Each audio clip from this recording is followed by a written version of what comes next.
No sul do Peru existe um deserto onde alguém, há 2000 anos, desenhou no chão um beija-flor do tamanho de um campo de futebol. Um macaco de 100 metros. Uma aranha perfeita. Linhas retas de quilômetros que não desviam de nada. E o detalhe que transforma tudo em mistério. No chão, você não vê quase nada. Esses desenhos só fazem sentido vistos de cima. De um lugar onde, teoricamente, nenhum ser humano daquela época jamais esteve. Este é o Arquivo Mistério, as linhas de Nazca. Hoje eu separo que a ciência já provou, porque provou muita coisa, do que continua em aberto. Como fizeram, como se preservaram por 2000 anos, e a pergunta que ninguém responde com certeza, para quê e para quem? Abre o arquivo comigo. Primeiro, a escala, porque ela é difícil de imaginar. Não estamos falando de alguns desenhos. Estamos falando de mais de 800 linhas retas, mais de 300 figuras geométricas e cerca de 70 desenhos de animais e plantas, os famosos biomorfos, espalhados por uma área de quase 500 quilômetros quadrados de deserto. É uma galeria de arte do tamanho de uma cidade, gravada no chão. Foram feitas principalmente pela cultura Nazca, entre uns 500 anos antes de Cristo e 500 depois.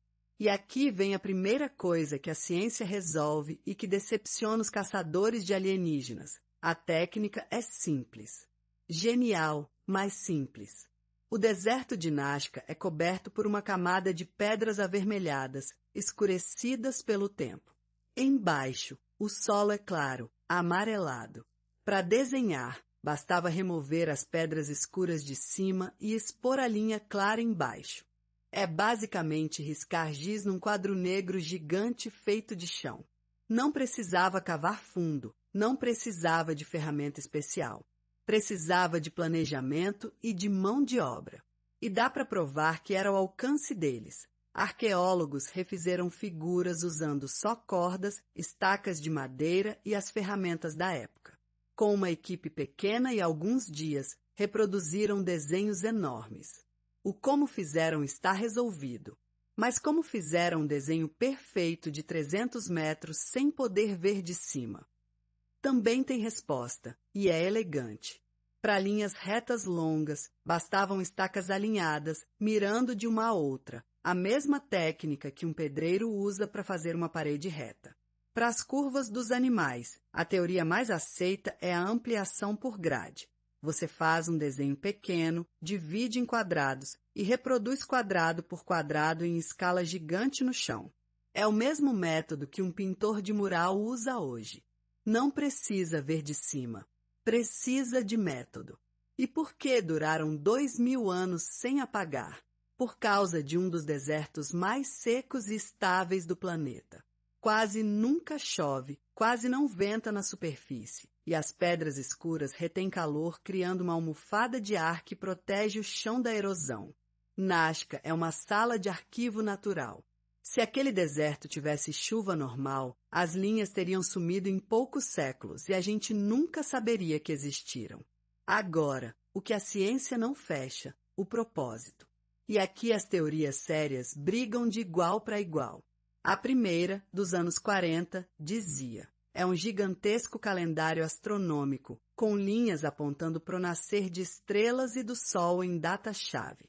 Bonito, mas estudos estatísticos depois mostraram que só algumas linhas se alinham com astros, mais do que o acaso mais menos do que um calendário exigiria. A astronomia explica uma parte, não tudo. A segunda teoria, hoje uma das mais fortes, liga tudo à água. Nazca é um deserto. Para aquela civilização, a água era vida ou morte. E muitas linhas parecem apontar para fontes de água subterrânea e para os puquios, os impressionantes aquedutos em espiral que os Nazca cavaram para puxar água do subsolo e que funcionam até hoje. A ideia: as figuras e linhas seriam parte de rituais para pedir chuva e água aos deuses. Você caminhava sobre a linha do animal sagrado, em procissão, rezando por água. E essa é a terceira chave que amarra as outras. Os desenhos podem ser caminhos. Reparou que quase toda figura de Nazca é feita com uma linha única e contínua, que nunca se cruza e que tem uma entrada e uma saída. Isso é suspeito. Sugere que as pessoas andavam sobre elas em rituais, percorrendo o corpo do beija-flor ou da aranha a pé, como uma peregrinação labiríntica. O desenho não era para ser olhado de cima, era para ser caminhado por baixo. Isso resolve o paradoxo do só se vê do céu. Talvez nunca tenha sido para ser visto de cima por ninguém.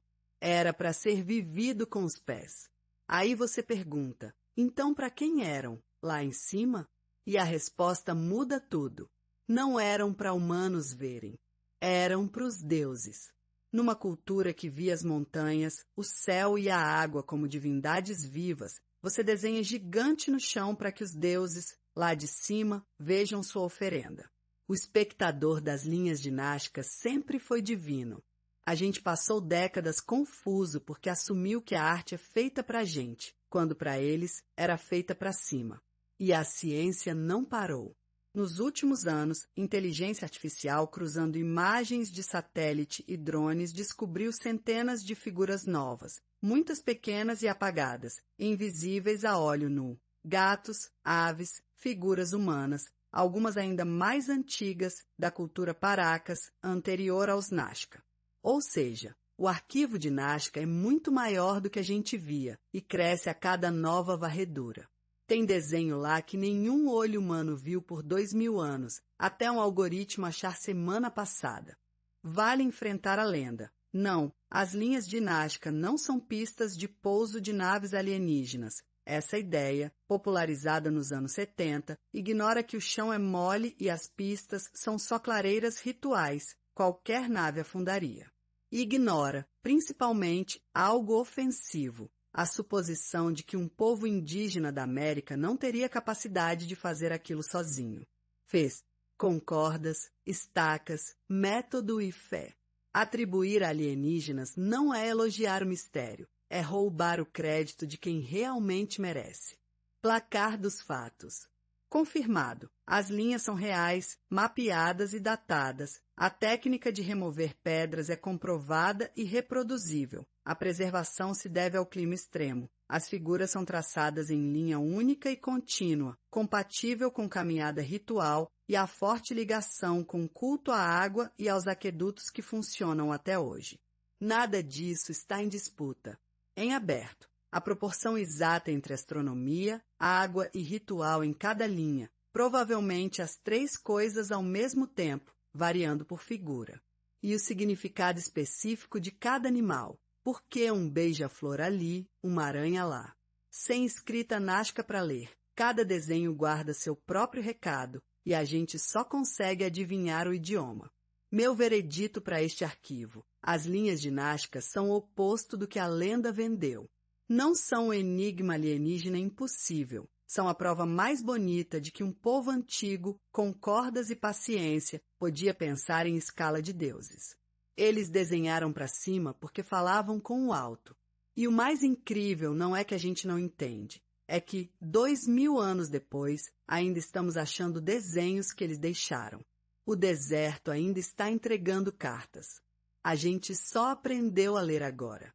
Vale falar da mulher que salvou as linhas de Nazca. Maria Reich, uma matemática alemã que dedicou 50 anos da vida a medir, mapear e proteger os desenhos, muitas vezes sozinha, varrendo o deserto com uma vassoura para não deixar a poeira apagar as linhas. Foi ela quem levantou a hipótese astronômica e quem convenceu o mundo de que aquilo era patrimônio da humanidade e não um descampado qualquer.